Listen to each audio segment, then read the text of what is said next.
Time to move the Community Shield to the United States. England fans are apathetic to the competition.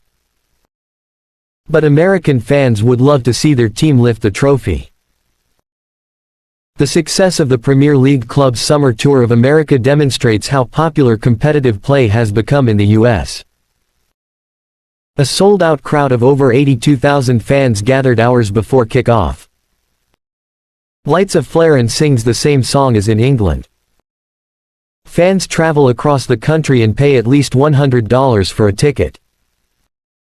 A thump in the stands and then a furious altercation on the pitch between Lisandro Martinez and Gabriel Jesus. Manchester United's friendly game against Arsenal showed how much interest there is in English football in the United States. However, it also shows the limitations of the viewing currently offered. The game started with the intensity and passion of a Premier League game where both teams fielded some of their best players. But in the second half, with each manager making 11 substitutes, the game began to resemble a friendly again. The fact that the penalty shootout took place after the full-time whistle despite United winning 2-0 serves to underscore the fact that this was anything but a serious event. So imagine how different it would be if a cup were at stake, one with 115 years of history and tradition, and one that many still see as a great honor. American fans will be even more excited and supporters in England and around the world will also be watching. Imagine if the Community Shield took place in the United States every year. 1. The explosion in popularity of soccer in the U.S. Football wasn't really booming like it was exploding in the U.S. right now. The U.S. is co-hosting the next World Cup along with Canada and Mexico, and the Lionel Messi fever is further fueling Major League Soccer's growth. Indeed, last month Inter Miami were the subject of 8.2 million Google searches, far more than Manchester United. According to a poll by The Washington Post, 8% of Americans say soccer is their favorite sport, compared to 11% saying baseball and 12% saying basketball. Another study states that soccer has overtaken ice hockey in popularity. Interest in European football is also very large. The game between Arsenal and United broke the record for football matches in the state of New Jersey. United's game with Real Madrid in Texas attracted 67,000 fans, while Arsenal's win over Barcelona was watched by 70,000 spectators. Massive attendance for European teams in the U.S. is not a new phenomenon. In 2014, 109,000 people filled the Big House in Michigan to watch United play Madrid. But how long can U.S. spectators be content with friendly matches? Competitive matches with trophies on the line are the logical next step for European soccer in the U.S. We would die to have competitive play. I can say unequivocally, we would be dying to have a real competitive game anywhere in America, said Phil Murphy, Governor of New Jersey and co-organizer of the 2026 World Cup, last month. If it's New York, New Jersey, you're not going anywhere near that game. It would be amazing. To have a Champions League game, you won't be able to come close to it. Single quote. Interest in having Premier League matches in the U.S. dates back to CEO Richard Scudamore pitching the idea in 2008 with the concept of the 39th game being held overseas. But the plans sparked a huge backlash among England fans and raised questions about distorting the competition. La Liga's plans to bring the game to Miami, announced in 2018, also fell through for the same reason. Murphy's dream of staging Champions League matches in the United States is also unlikely due to the sheer size of Europe's top competition. Community Shield, however, is the least controversial way to make this happen. 2. Spain and Italy have already done it.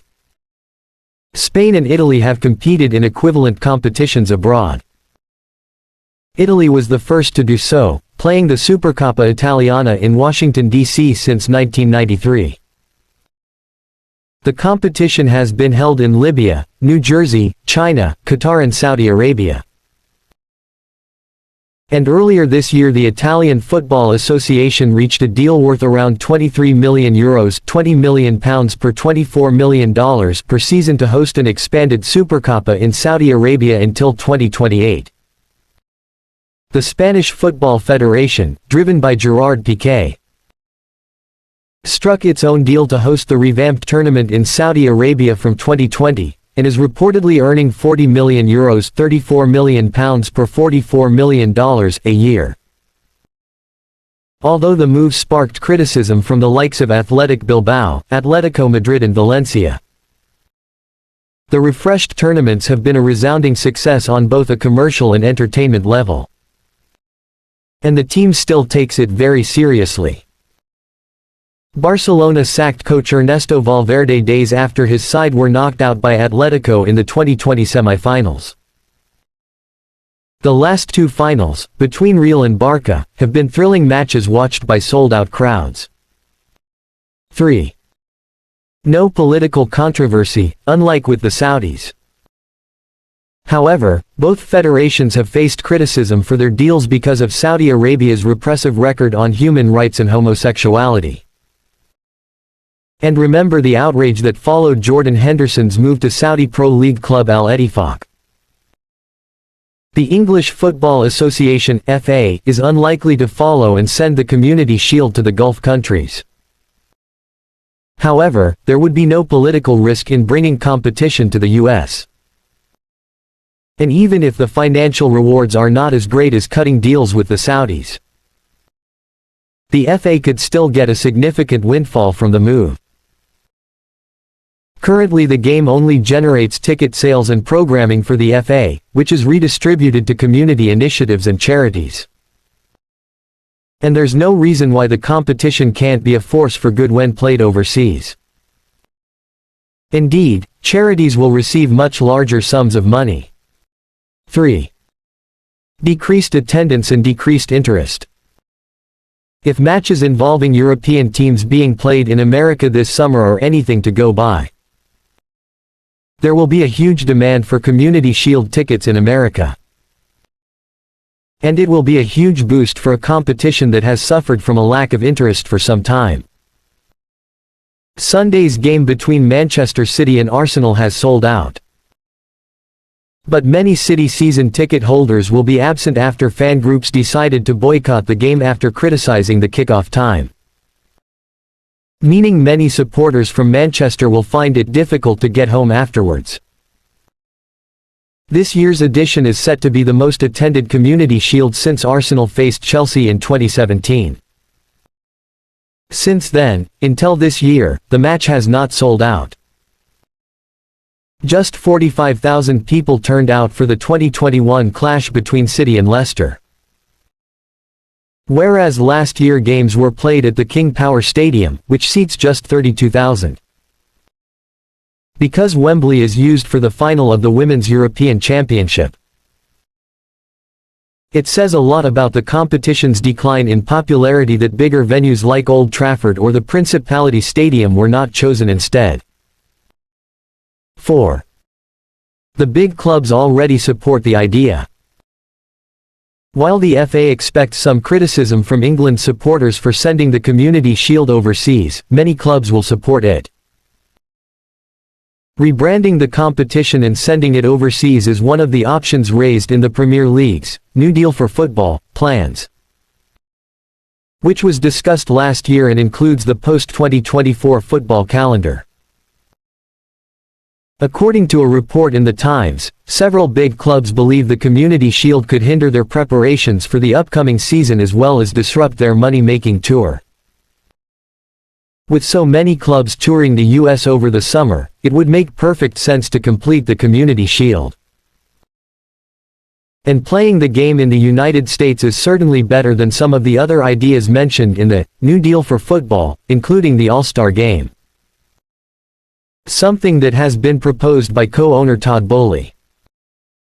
A quick look at this summer's event tells you everything you need to know about the idea.